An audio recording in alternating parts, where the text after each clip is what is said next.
face an existential crisis that may bring human civilization to an end.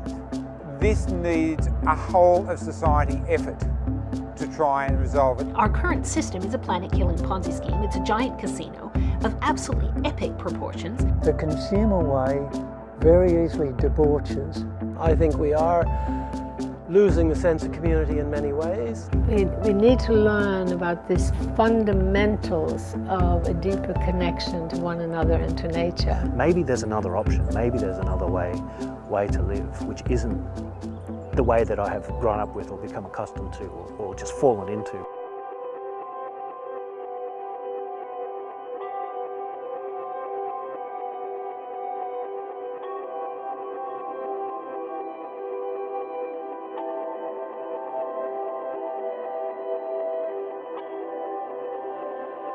The story of industrial civilization tells us that limitless economic growth, advanced technology, and material affluence are the pathways to prosperity. But as we reflect on the world today, it is clear that this is failing both people and planet.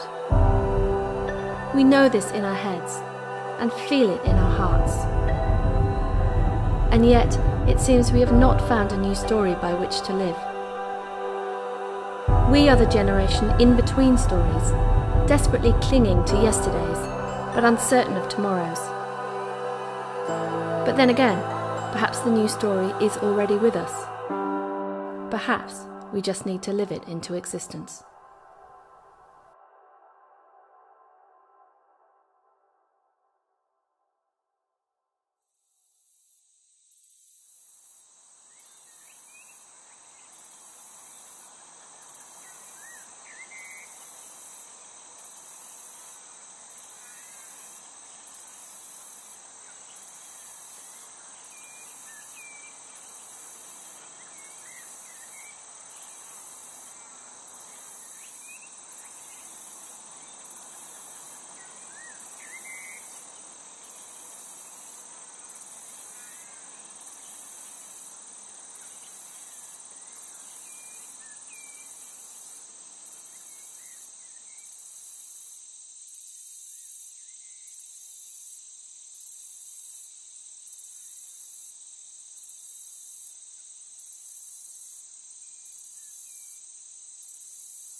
I came because I was looking for a way to simplify my life. I knew that the way that I was living my life wasn't right, and the things that it seemed necessary to strive for weren't the things that I really wanted to strive for. And I've always felt that. Beautiful windows. So I guess for the last 5 or 6 years I've sort of been paring back. I felt I didn't want to have debt. I didn't want to feel obligated to work a 40-hour week and not have time to do the things that really mattered to me. So for the past year or so I've been experimenting with I guess living simply, living sustainably, and trying to challenge myself, I guess, to live in a way that is less harmful towards the planet and less energy intensive. I guess I feel like this experiment is an opportunity to push myself a little bit further and challenge not only myself but the modern environmental movement to come to understand what it is to live sustainably. I'm really looking forward to this year being part of a team working together to explore what it really means to live simply and sustainably, to work towards living within the resources of one planet, how we can just improve constantly. And I'm really excited about sharing that beyond the group here and beyond this place as much as we can. Yeah, the idea of this project really interested in me because I've been trying to apply these principles in my own life in quite an individual way. Hadn't had much support from the wider group of people I was with, so the idea of coming here to be in a supportive learning environment and to be meeting lots of new people who are asking similar questions, challenging things in a similar way, that's what excited me, that idea of working as part of a larger movement. I guess my interest in this project was to join with like-minded people, learn some skills, give my daughter the opportunity of living on a rural property, being part of a documentary to educate and inspire others to one planet living, sustainable living. So I was interested in this project because it provided me the ability to put the theories of natural building and natural food production into practice on a much bigger scale than I'm able to do in cities and without actually buying any land, because the land is so expensive at the moment. I've been studying permaculture for a long time, but I'm excited to put into practice. I want to have experiences, and I want to be able to use my hands and have knowledge from experience rather than from books. In terms of the existing infrastructure, in addition to the house, there's a small earthship, cob roundhouse, some basic composting facilities, and a moderately sized farm shed, if you like. My mother loved this place, so much so that my sister and I spread her ashes here once she passed away. She is very much the seed for us in being able to explore sustainable pathways for the property. It was not long after this that I was introduced to Samuel Alexander's book Entropia, and realised that we were truly on the same page, envisaging a simpler way.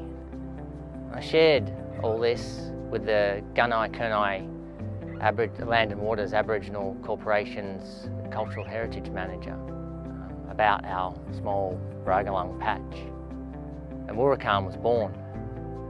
With permission to use Wuruk, the local indigenous word for earth and story, fused with Khan, the Mayan term for seed.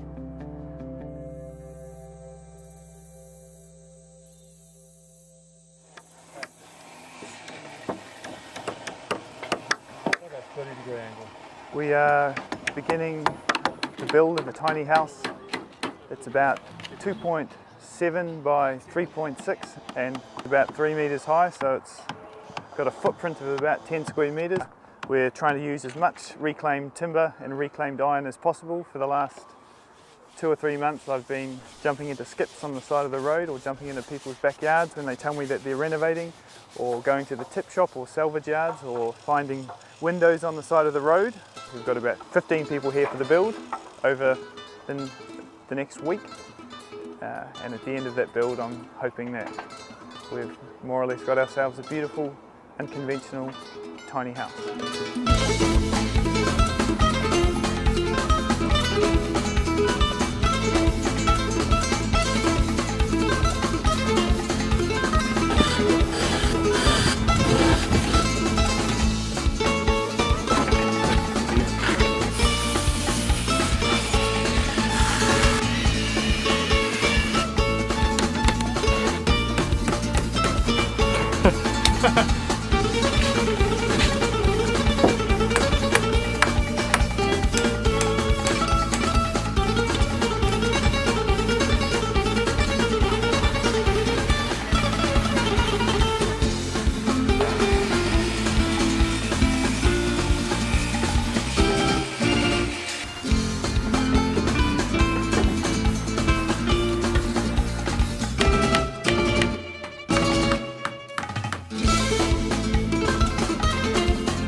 The tiny house that was built by a group of people in, when was it? It was January as well, so it took about a week.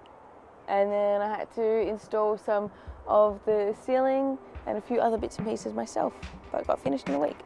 So this is the outside of the tiny house. It's made out of pretty much nearly all recycled materials, building materials. So it's probably about, I would say about 95% all recycled building materials.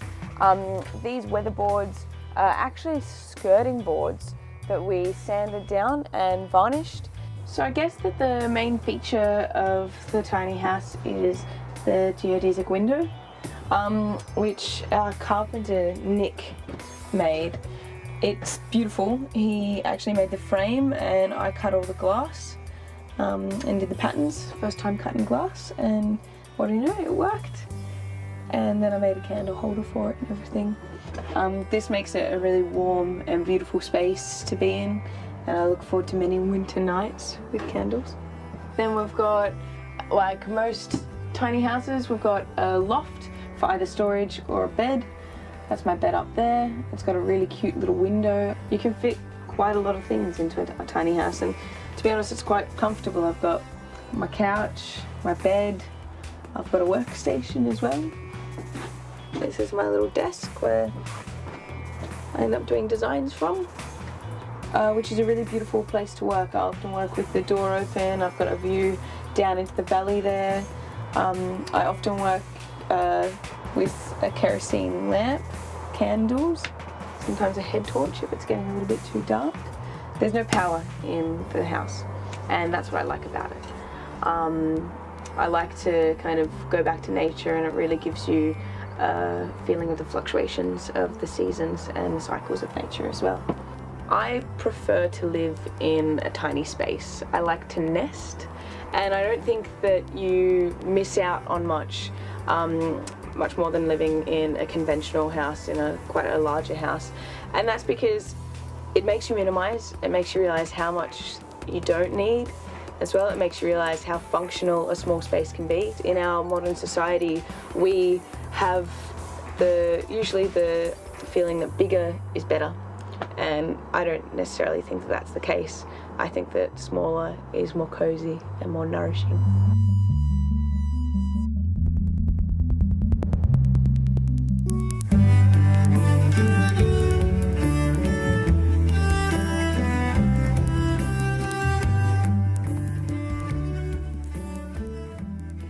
I grew up in quite a conventional way, in a little family in sort of suburban England, but my family had a really strong connection to the natural world. We'd often go for walks in the forest and along moors, and I had a deep love of nature from a young age. And when I was a teenager, I, through videos on the internet and through publications, discovered the extent of the ecological and social crisis happening in the world today, the deforestation, the pollution of the oceans, the toxic dumps at factory farming. That really hit me very hard, and I became really concerned about how we were living. I had a deep sense that we shouldn't be going down that track, but at the time I had no idea that there was an alternative. What do we want? Climate justice! What do we want it? Now! You can't produce an answer unless you name the problem accurately. Unless we really understand the circumstances we're in, we're not going to get the solutions and find the path to it. And I've seen what I called, after Barbara Ehrenreich, a lot of bright siding. It's all happy clappy, it's all good, we're all going in the right direction, there's renewable energy, sunflowers, all of this. I think in part some of that is a personal psychological response of people wanting to talk about the good news because it allows them to go on. But we have to deal with this problem as it really is, and it is arresting and it is difficult. And to pretend otherwise, to pretend it's going to be light and easy, that it's going to be business as usual, that everybody keep on making profit, we won't have to change much, to think like that actually means that we can't get to the solution we need. We need brutal reality in order to solve the problem. Techno-optimism in particular is really insidious. It's about telling us we don't actually have to change anything. We can still have everything we have now, so we don't really have to worry about any of these pesky limits.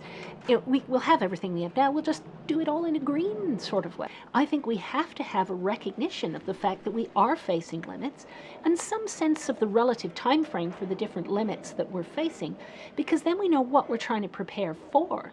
And we have an appropriate kind of sense of urgency as to the need to do it. I hope that by the end of the year I'll have a deeper grounding in what it means to live simply and a greater confidence that this is in fact a way of approaching life that is deeply nourishing. I believe it is, and the experiences I've had so far tell me that it is something that could be applied to lots of people's lives for great benefit. But I think the explorations of this year will help give me confidence in communicating that message and sharing it with a wide range of people. I hope that by the end of the year these practical explorations will give me greater clarity of my own values and vision and how I see my life being a beautiful contribution to the difficult times that we're in as a species. I want my life to be a gesture towards a more stable and loving world. I guess I'm expecting this year to be difficult. I'm expecting to, again, push simple living to its probably more extreme ends and try and, I know that it's going to be uncomfortable, but I want to try and find out what my limits are and then maybe pare it back to something that's somewhere in between and more comfortable. And I guess I've been doing that by myself for a little while now, and I'm hoping to do that with a bunch of other people that are interested in the same kind of thing, and maybe we can work together, and as a community it might be more rewarding or more enjoyable or even a bit easier. And yeah, if you can extend that to community living, I guess it'd be easier to extend to a much broader society. Oh, okay. No, it's not matching up anymore. I spent the last 8 years working in an office as a town planner in a number of different roles, doing different things. And in the end of those 8 years, I was actually partaking in projects that I was very passionate about. But the bulk of my work that was coming from up above, my bosses, was not something I was proud or really fully passionate about. So quitting my job and doing a bit of travelling and then applying to be a part of this project gave me the ability to remove myself from the daily grind, I guess you could say. And I found that once I built my salary up over those 8 years working from part-time to a full-time senior employee in a local government, I started spending that money on luxuries, and since I've quit my job, it's been nice to just strip all those things back and try and live more simply with far less.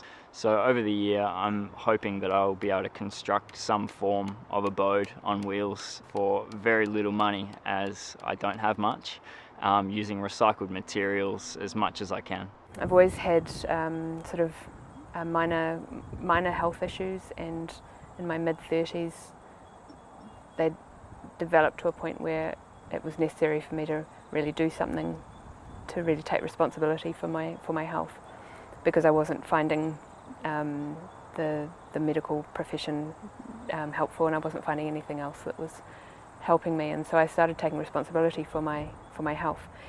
And as I understood more about the way my body works and the importance of the food that I put in it, and that food is medicine, and the importance of knowing where your food comes from and connecting with your food, the more interested I became in soil and in gardening, which I'd never really, I'd always been a city girl. I never really knew how a strawberry grew.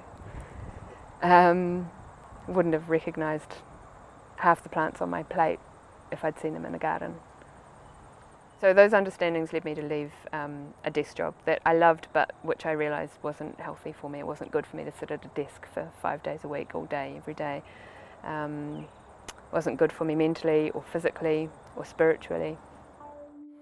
Okay, so this is the cob cabin. It was built in a workshop about 1.5 years before the project started. The walls are 30 centimetre thick cob, which is sand, clay and straw and water, and the floor is also cob. There's not a lot to show in the cob cabin because I didn't come with a lot of things, so I haven't got much in here, which I'm really loving. I gave away or sold most of my things before I came to Australia for this project, which was a really liberating experience. So obviously in the process of being here I've accumulated things, because that's what we do. One thing I've done is make a bed from pallets. There was some rocks left over from the build, and some planks lying around, so I made some shelves from rocks and planks. I've got a little plastic solar powered light which doesn't put out much light, but that's so I don't have any other form of power in the cabin. I'm not going to have any heating for winter. The walls being 30 centimetre thick cob, it's really well insulated, so it's really cool in summer. And so far it's been really warm on cold days, but obviously we're not in the heart of winter yet, so I don't know how it's going to be. We need a certain level of material possessions to be satisfied, but beyond that point, which is surprisingly low, it's actually less about what we have and more about the way we live and the way we treat others and the way we feel ourselves to be in relationship with the wider world. And lots of beautiful writers spoke very clearly about how people can find more satisfaction in a less consumptive way, which at the same time makes us happier in the West, and it also reduces the load that we're putting on other people around the world who don't have access to the wealth that we're taking from them.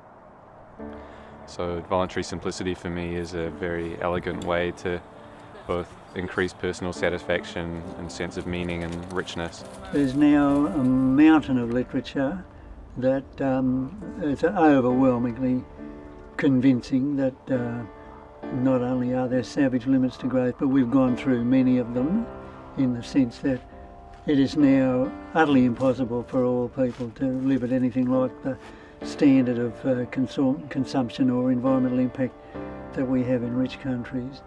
And yet the mainstream has virtually ignored that case.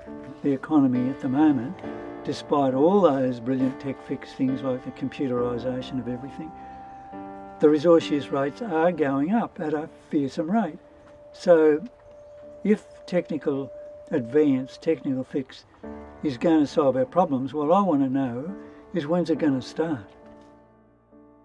And it often seems to me that these debates about our environment, our future and an environmental future come down to almost a blind faith in technology.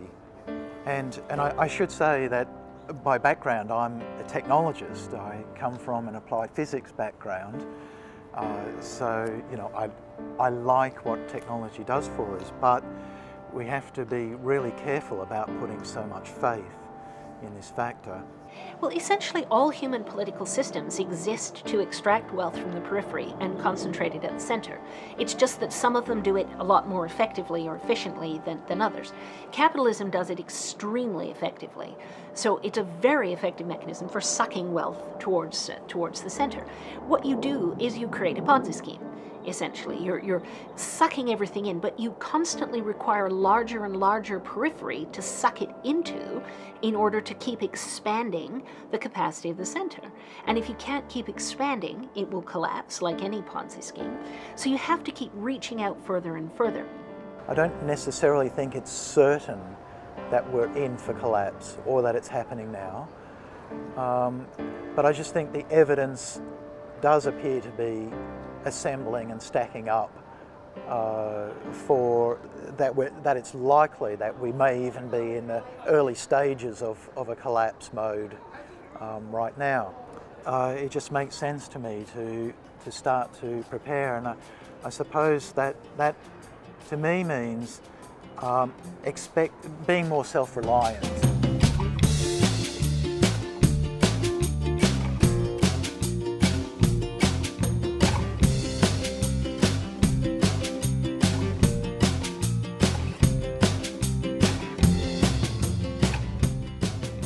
Using organic gardening practices, so we're not using any pesticides, we're not using any fungicides, we're not using any chemical fertilizers, anything like that. It's mainly about trying to build soil in whatever we can, mostly with compost and mostly with manures. Food is more than just fuel for the body.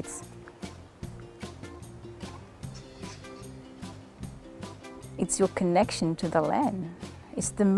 Food is the most intimate connection to the land because you interact with 4 of the 5 senses, the taste and the texture and the smell and the sight. So it's quite an amazing thing. to be able to enjoy good food, fresh food, seasonal food, real food. Food that doesn't come out of a can or a package and you mix water with it. Or I don't understand those type of food. The giant middlemen in the form of huge multinational corporations and supermarket chains are not able to treat farmers in a way that respects the absolute reality and necessity of diversity. These farmers are being pressured to grow standard size apples without a single blemish. They have to fit the machinery, that is the harvesting machinery, the washing machinery, the supermarket shelf and the packaging. The end result is we burn tons of food every year. The end result is that the very research and development at university is now concerned about transportability and the looks of products, not the nutritional value. We don't know now when our food naturally grows.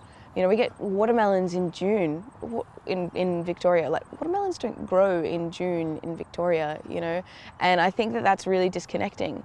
When you wait for something to grow in your garden, it's a completely different feeling because you've anticipated it, you've cared for it. It not only tastes delicious, but you've got this kind of connection with it that makes it taste even more delicious. And the fact that you've waited for it all season.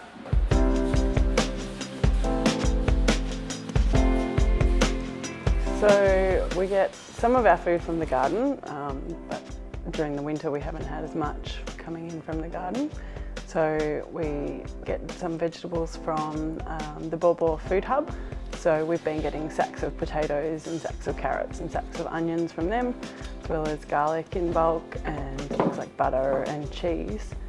They also do veggie boxes with a range of different vegetables from the local area, so we've been getting them as we've progressed through the year.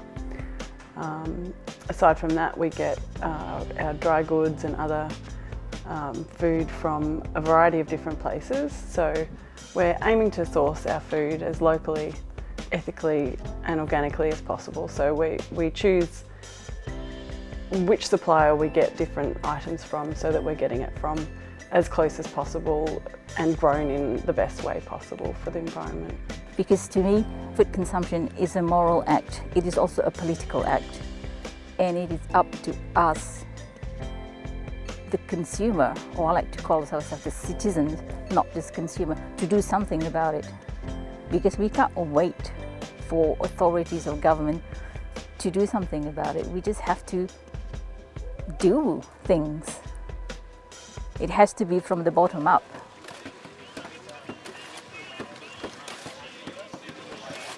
My name's Hayden and I build super adobe domes and I run workshops and I hope to do it full time and as a real job.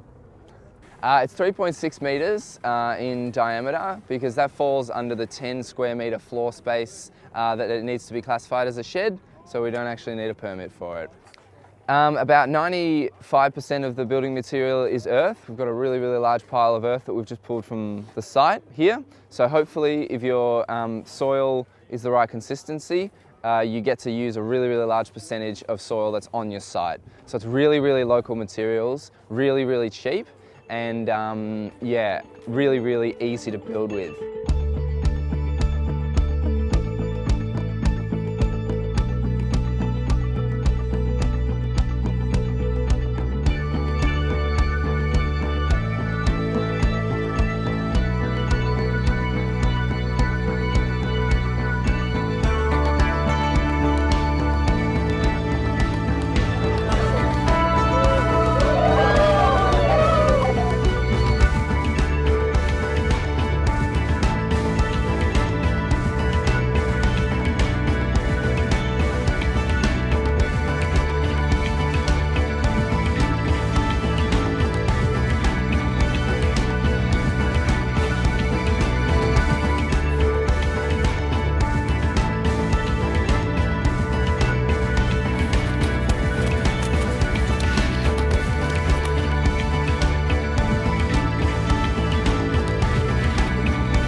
Yeah, this is our composting toilet setup, which we built over the course of a few weeks out of a combination of salvaged hardwood, local cypress, which makes these, and yeah, some other materials that we found around the place, some hessian sacks from down the road. It's a pretty simple system. There's a urinal over on this side here and a composting toilet on this side. After we've finished using it, we put in a cup of sawdust, just here from the local cypress mill, and that just helps it to, it balances the carbon and the nitrogen, and it helps it to compost into a fertiliser. So when we're done with the bin, when it's filled up most of the way, we'll take it out and put it in a holding bay with all our other bins, and they'll sit for at least 300 days, and we'll check on the compost after that time. And during that time, they'll just compost away and, until eventually they're beautiful fertiliser for the garden. We've used permaculture in the gardens where we're trying to maximise diversity and make sure that there's a lot of different kinds of plants around. We're planting herbs and things like that as well for integrated pest management. Permaculture can be defined in many different ways, but it basically it stands for permanent agriculture, first of all, and then permanent culture. Okay, so the way I see it is, it basically is planning and designing for more permanent kind of systems, just like nature does really. It's mimicking nature. So it's utilising design and careful research and planning to ensure that you're creating a self-cycling system that's regenerative and produces no waste. So permaculture is really a design system for both sustainable land use and sustainable living. And so it's addressing both the production side of the conundrum and the consumption side, and saying, why not bring those things back together? Well, we eat food, you know, why don't we grow a garden? Why don't we grow the food in the garden and integrate that whole, rather than the industrial system which stretches everything out in these long supply chains. So bring it back together, and through that a whole lot of design principles emerged that, you know, small scale systems actually make more sense than large scale ones, that you need a diversity rather than a monoculture. And it's not just sustainable. Sustainable is not nearly good enough.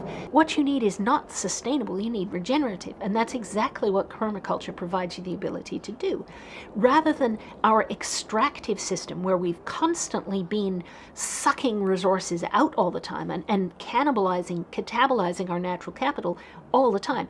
Rather than doing that and leaving ourselves less and less and less ability to produce and meet our needs in the future, if you institute a permaculture system, you're actually rebuilding that natural capital.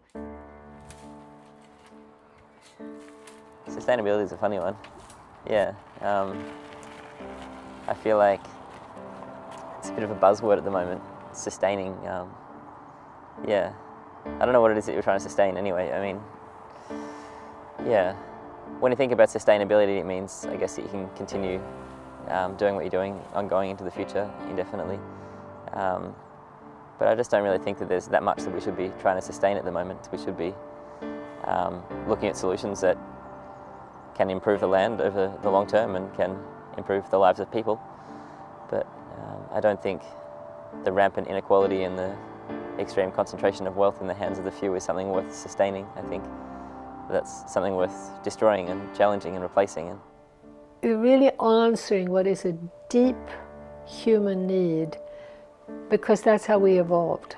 It's coming back onto a track that would allow life to continue evolving, that would allow for real progress.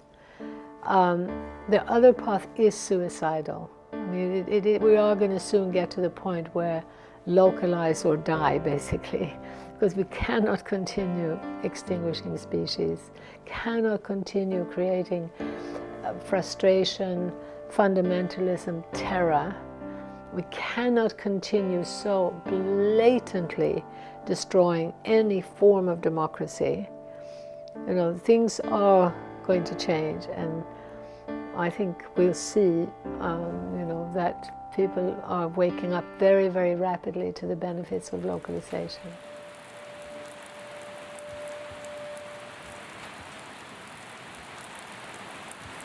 This week we're retrofitting our existing farm shed to be a kitchen, lounge and craft space.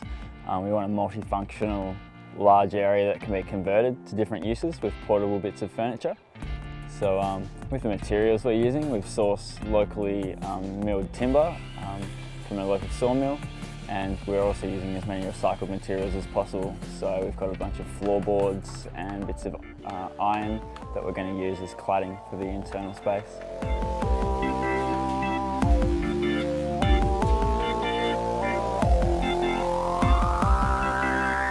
We're also going to be doing a recycled bottle wall along the front of the building here to let as much light in as possible, and that's also going to feature some large glass doors to bring the outside in and feature that beautiful view we've got of the property.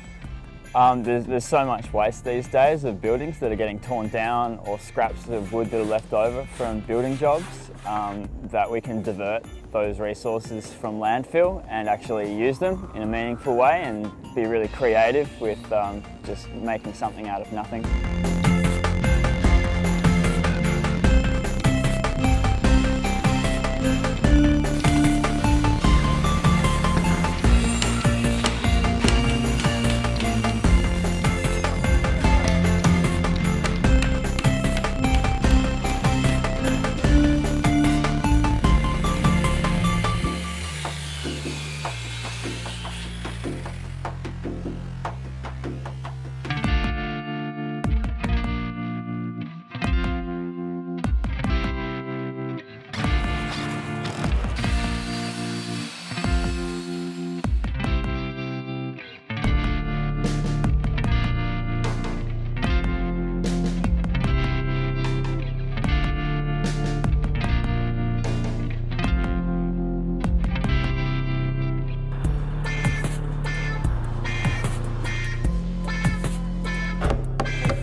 We're here at the Warrakan Kitchen Lounge Room communal space, which we've been living in now for about 3 or so months. I guess the theme starts with our recycled timber. These ones up the top and on the side here are oak floorboards that were left over from a building project, and we were able to get them very cheap. We've got some recycled windows that there are a couple of sets around the room. So over here you can see we've used a combination of corrugated iron and some hardwood fence palings that we were able to get for free from demolition.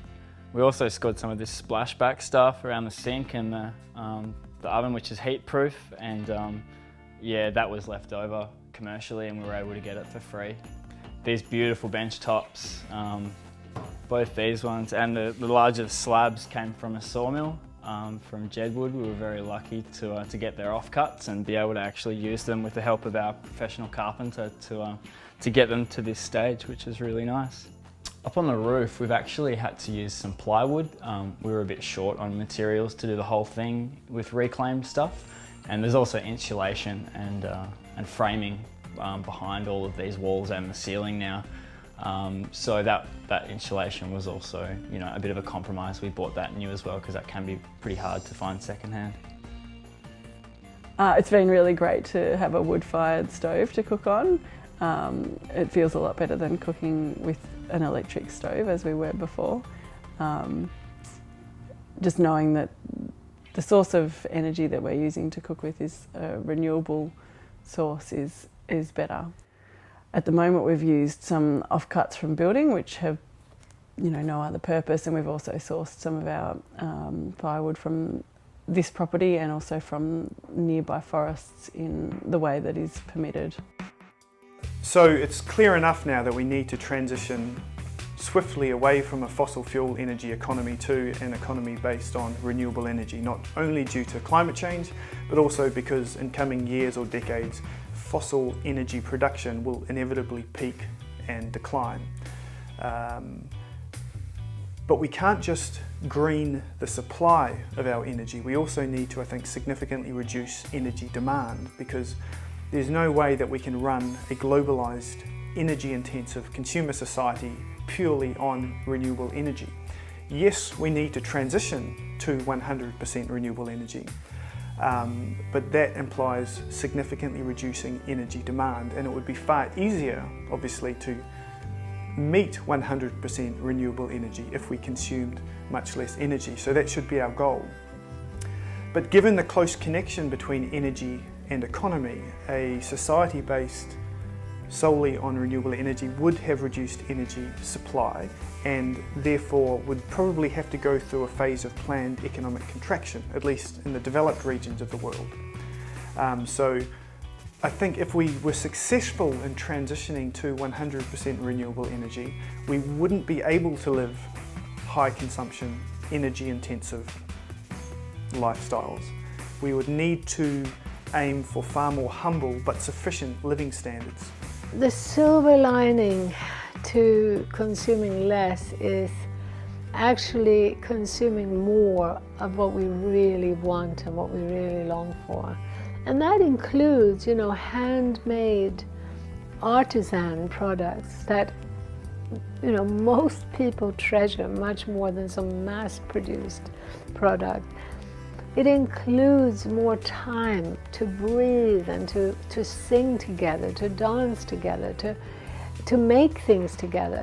There's a whole universe of things out there that we could do right now without money, but it requires the insight and the courage to connect to others and to form groups where we can change the I to a we.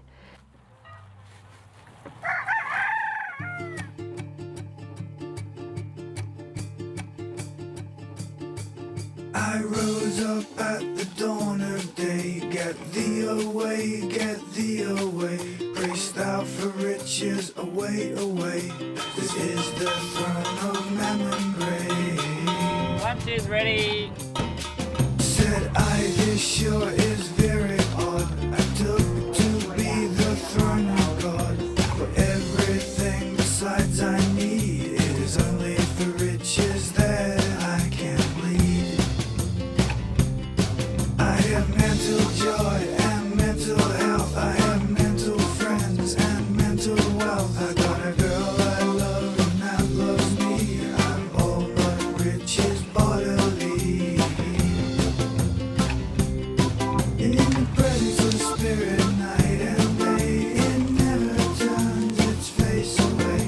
Spirit by my side does stand and holds my money bag in its hand. You don't need that much in the way of material things if you know that your neighbors have got your back, and anytime you get overwhelmed by things, you can go next door and there's someone whose shoulder you can cry on, or they can come to you, or someone whose tomatoes you can water, then they're coming and helping you fix your bike, or whatever it might be. There are just so many advantages. There are no disadvantages to building community, and the potential advantages are absolutely massive. So I think that's something we really, really need to focus on. Getting, spending, we lay waste our powers. Getting, spending, we lay waste our powers. Getting, spending, we lay waste our powers. Getting, spending, we lay waste our powers.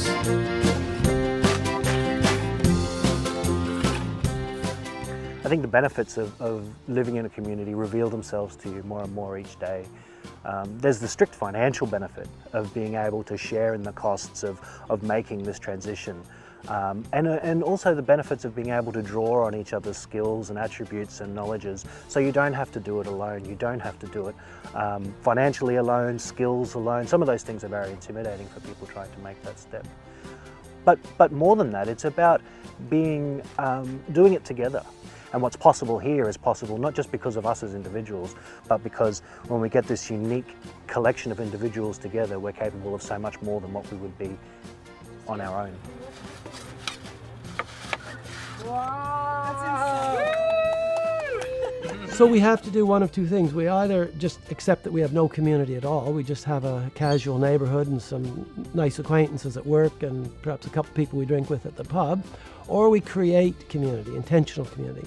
And I think that's the side that's always interested me personally, as well as in my research, is how can people create intentional community? Can you consciously do it? I know people subconsciously do it all the time. I mean, it's our natural position, but can you actually do this? Can you set out to create this? And that always fascinates me. You're going to have to come up with some idea of how you're going to make decisions. Yes, we're going to have consensus, and yes, we're going to live lightly on the land, and yes, we're going to support each other, and yes, we'll look after each other's children and elderly and all of that sort of stuff. But it depends whether they have any experience with doing that.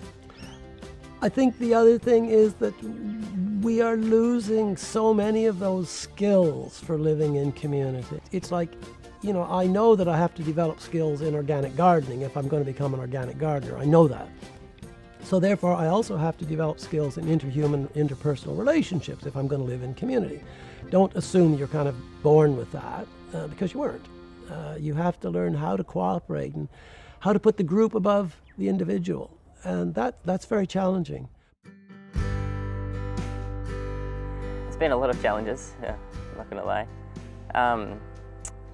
I think, although we had to live the first few months without much infrastructure, without a warm kitchen space, without much of a lounge room, or without a whole lot of running water, and we had a composting toilet that was sort of outside. I don't think the infrastructure challenges are all that big. I think there seemed to be a sense of solidarity and like all doing it together, and that kind of gave me a lot of comfort, knowing that we're all kind of pulling through and stronger because of it. So I feel like the infrastructure challenges were a little bit problematic, but yeah, they weren't as hard, I think, as the community challenges that we faced when there was conflict in the community, and our conflict resolution processes around that weren't fully developed. So yeah, I think I struggled a lot when things were not going well and people left and things weren't fully resolved, or when there was substantial difference in the direction that people wanted to take in the project, whether people wanted to build lots of infrastructure or start practicing simpler living.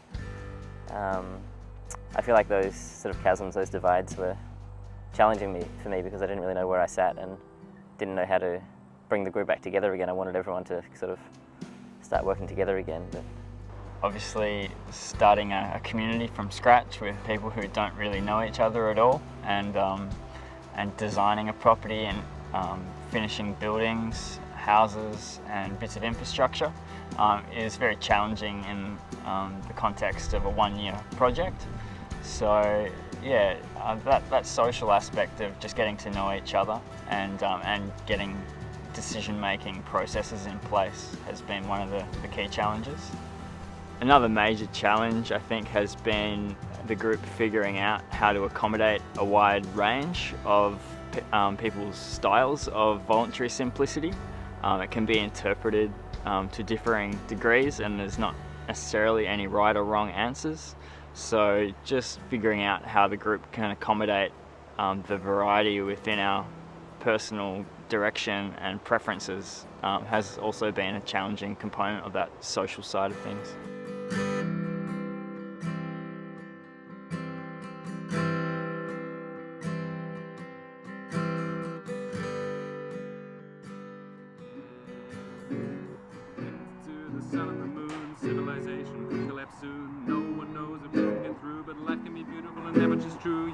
One of the humbling learnings I got from being here was how difficult it is to be in community, and how in a way we have to relearn that art, that we have broken that long tradition of shared ritual and song and mythology and living in one place and knowing that history. That's kind of been fragmented for us, and when we now come together in groups, it's much harder to find that common culture to draw upon in times of discord and in times of confusion. So it's easy for us to fragment back into our individual desires and paths. And I know that for lots of people,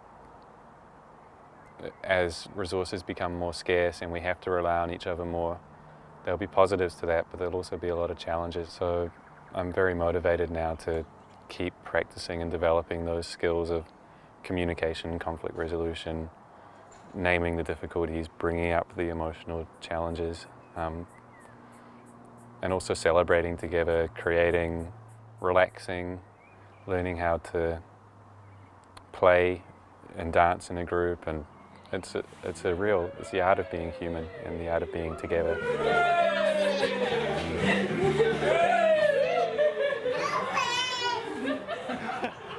We've been living in a tent. We were living in a tent at the start of the year, and yeah, like the tent was in a place where it didn't get a whole lot of sun, and as it started to rain a bit more coming into winter, it didn't really dry out, so it started to get mouldy. So yeah, there was a bit of pressure on us to do something else, and we decided that building a really small house with recycled materials would be the simplest and most economical way to do that. And yeah, that's what we did.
This beautiful structure behind us is the house that we built over the course of about 3 months out of pretty much entirely recycled materials. We had to make 5 purchases.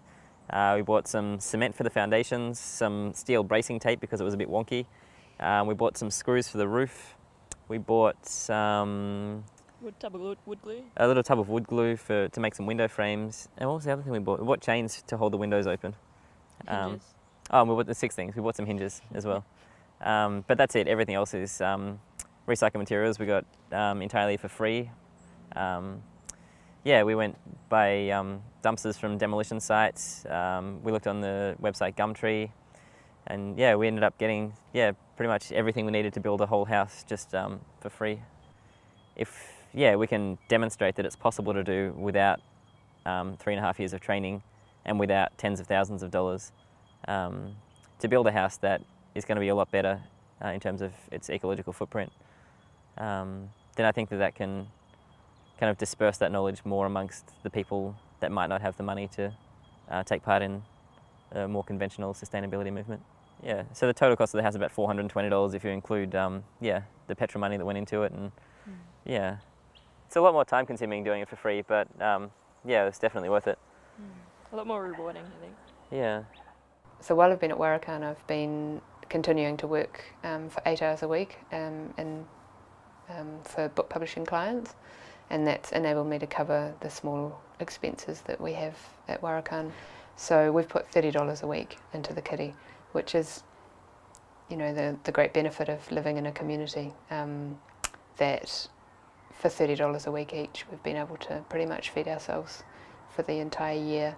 And obviously all of us have little extras that we like that weren't items that everybody wanted, and so we've bought our own cheese or bread. I think I'm right in saying that we've all spent under $100 a week this year for our basic living costs. And the borrower receives the full amount and pays it back, plus interest.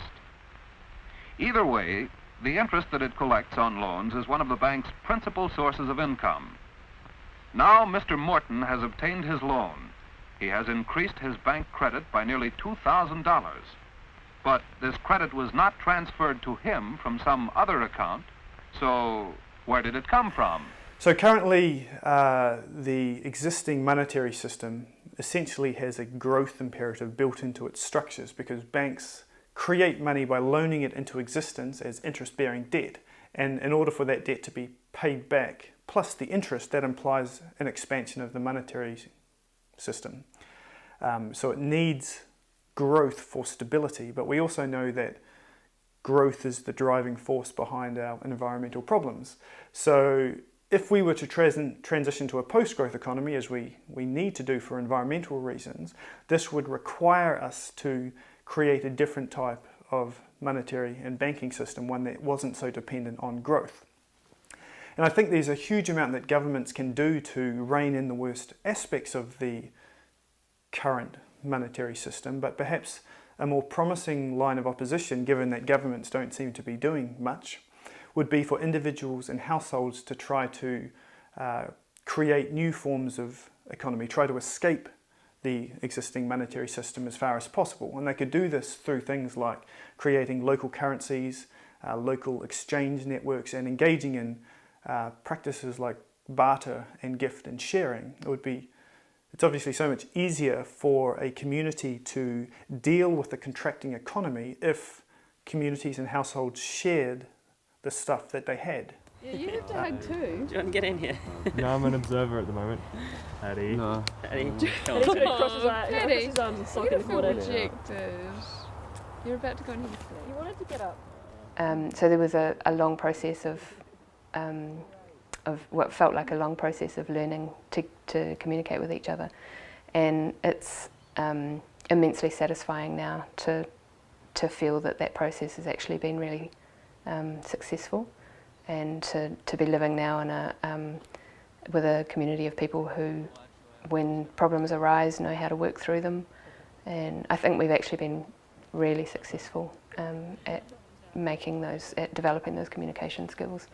And it's a nice feeling when we have a meeting and someone raises an issue, and you can see the change, and you can see the different way that people approach it. You can see the different ways that people sort of think about, respond to issues, especially if where at the beginning of the year they might have felt a little bit attacked. Now they think through the reason for the issue coming up. And yeah, I think we're all much better I think we're probably all, in some way, more mature community dwellers. Hey, Rubes. Ready? Scary angry pumpkin. Oh, Ruby. Just joking. Living in such close quarters with other people as part of a community, especially on quite a small scale where we all use the same lounge room and kitchen, and there's 7 or 8 of us in that same space on a daily basis. It certainly presents a lot of challenges on a personal and a group level that are just inherent to human beings and families and communities and all types of human relationships. So it's certainly been challenging, but I know for myself that's made me look inward and examine my own personal journey and where I'm at, and how my own psychology is evolving, and just if you feel a bit down one day or feel a bit anxious about how someone else is acting, it's ended up kind of flipping around and making me examine how I'm contributing to those sorts of dynamics or social situations, and just trying to learn more about myself, I guess. Happy birthday to you. What are you saying? Hip hip hooray! Hip hip hooray! Hip hip hooray! You've got potatoes on it. Clap, Ruby!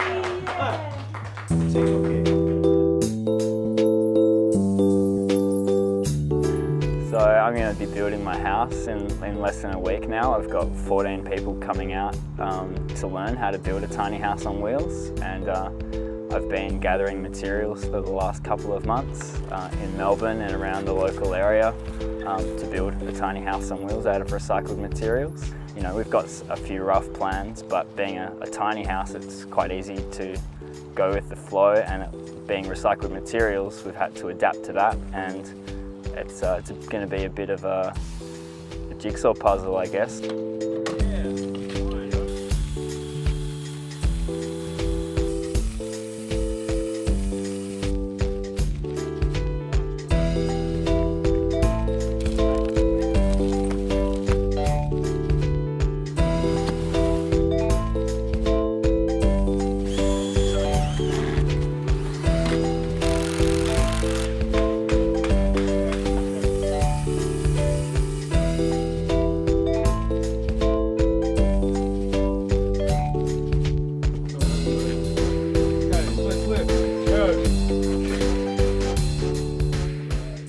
So there's a major, major benefit. If you don't get trapped into working 20, 30, 40 years to pay the mortgage on your two big McMansions, boy oh boy, have you gained a lot of time and freedom from worry to do other things.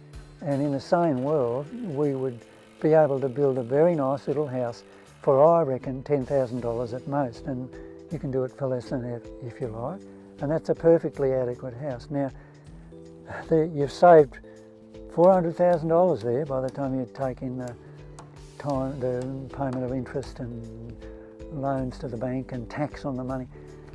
That's not negligible. There is a benefit for moving to simpler ways.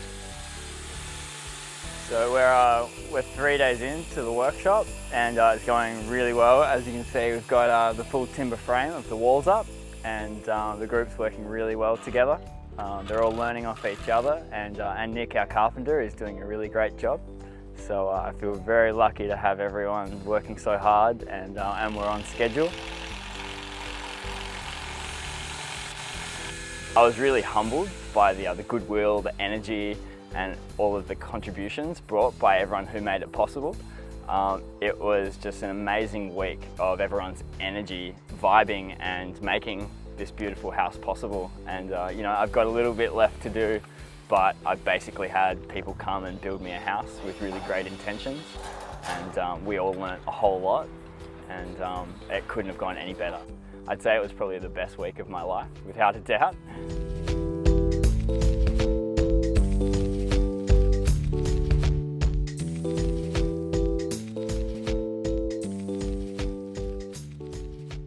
There's a whole history of these sort of energy descent ideas and permaculture being associated with a move to the country, a move to rural areas as a place that's a better place to be more self-reliant. And that still may be true, but for most people there's both a necessity and an advantage in looking at where they live already. And for most Australians, that is some sort of detached housing in what we call suburbia, whether that's in our capital cities or whether it's in similar housing in our regional towns and even villages like the one we live in, that most people are living in those separate houses on small blocks. And what that template of living makes possible is it's possible to incrementally adjust what is happening there and provide a lot of people's needs by growing food, by modifying the house to make it more less dependent on energy, by harvesting some of the water, and by using some of the space that exists in our relatively large houses to start doing more in the household economy, doing things for ourselves rather than depending on money. One of the things that's most exciting about the intentional communities movement now is that it's like we have right across the landscape hundreds of experiments about how to live in a way that confronts and resolves issues associated with climate change and peak oil, you know, environmental damage on a global scale. Instead of just having a one-way solution which just says this is the way that we have to go forward to resolve this, instead we've got all of these little bubbles of creative responses and you know, new ways of living and being together and building lives together, patterns of settlement and patterns of production that popping up all across the landscape, each offering different pathways. And it's almost like as more of these emerge, we have more opportunities for resilience. Ideally, I'd like to see more initiatives like this, where people with resources and land and spaces, making them available to allow, you know, passionate and enthusiastic people to live more self-sufficiently and demonstrate through example that there are other ways of doing things.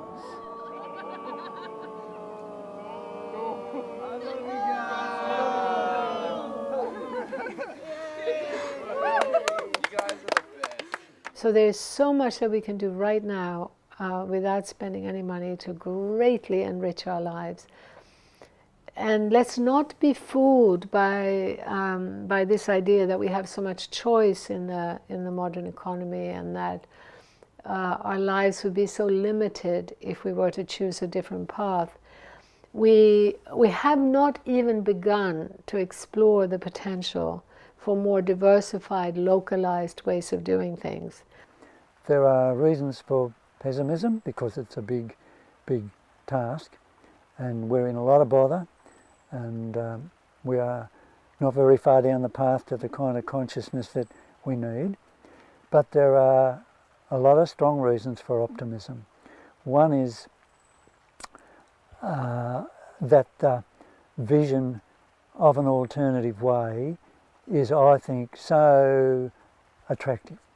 It's what keeps me going, and it's so easily done.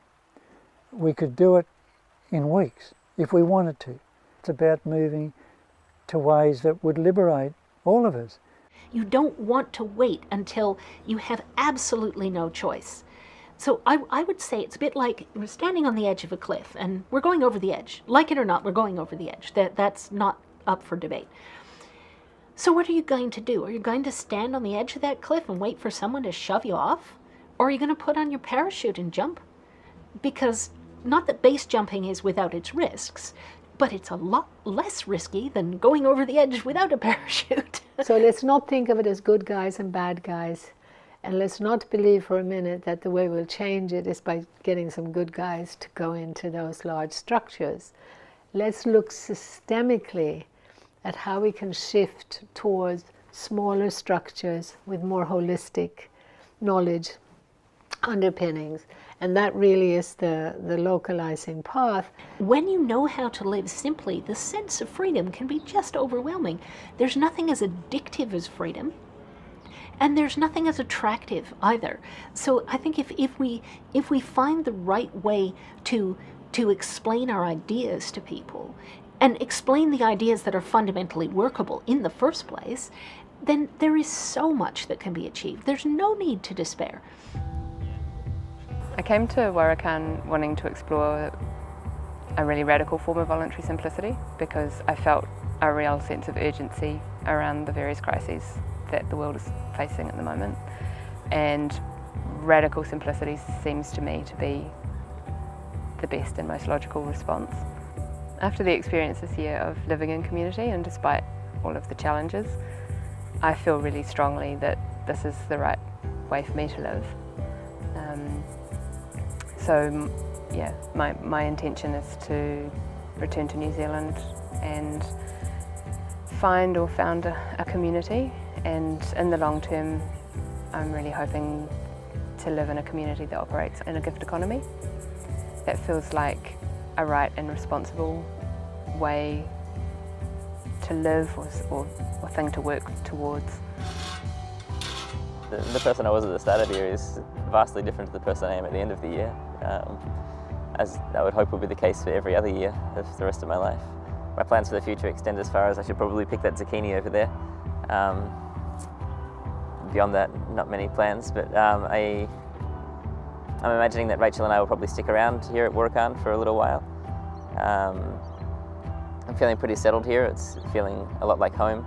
I think the number one thing that's been solidified in my mind this year is that my favourite things in the world are imagination, creativity and teamwork.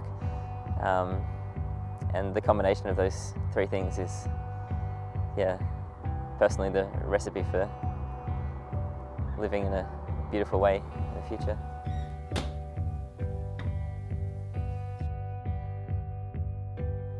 I love community, I love other people, I love living and spending time with other people. I don't know whether or not living in an intentional community is part of my future. One thing that I knew coming here was that living in community is a challenge. It involves effort, and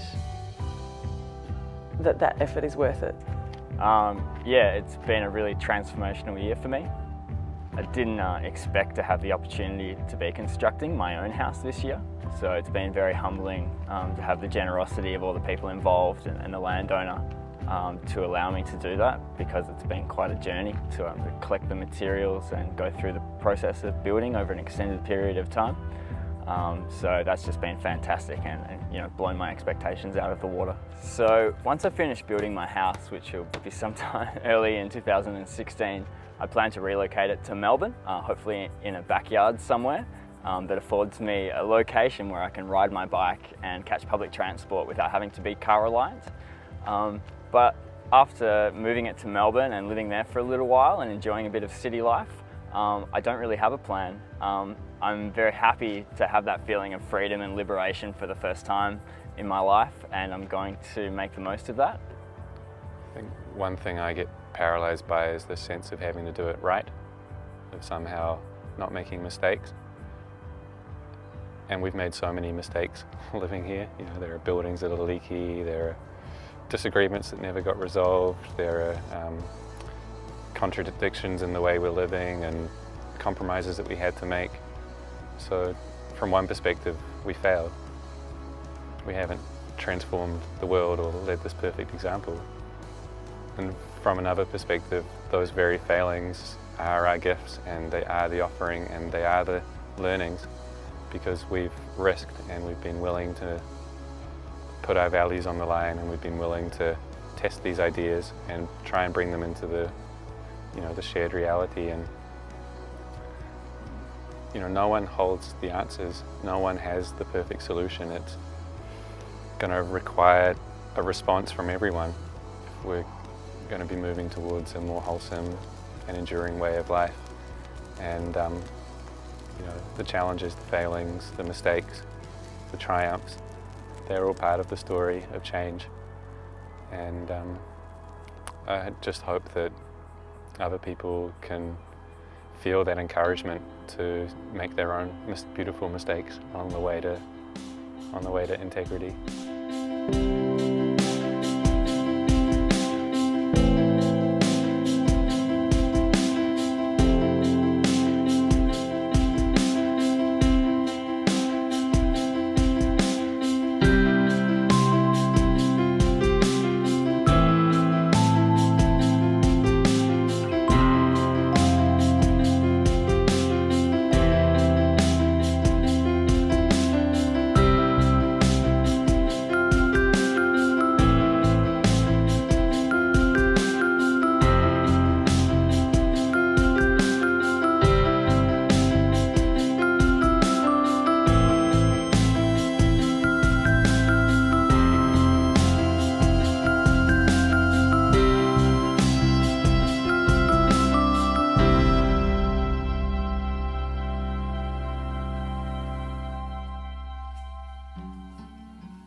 Picture me standing in a forest fire, counting every burning branch.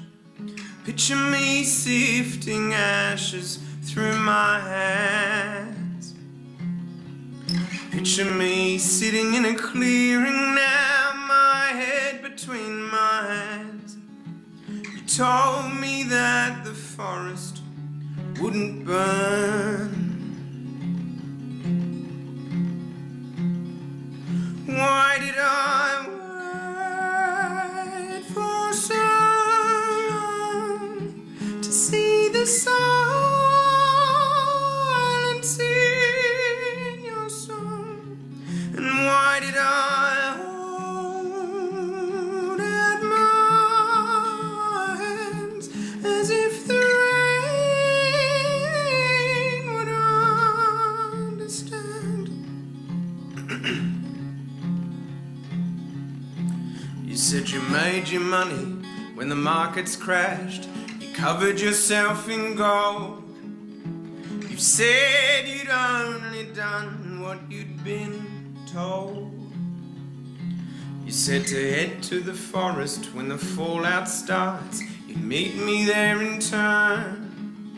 You promised me the forest wouldn't burn.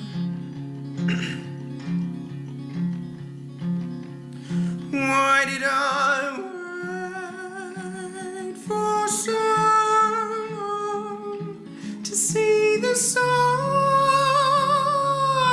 in your song? And why did I hold out my hands as if the rain would understand? I'm gonna take a branch from the black tree. I'll scratch a circle where I'm standing. I'll draw a line to the dry grass and plant a ghost gum to remind us. I'll trace my way through the suburbs, moving like a dry wind with no words. I'll take a fistful of charcoal and write my name on your white walls. Why did I wait?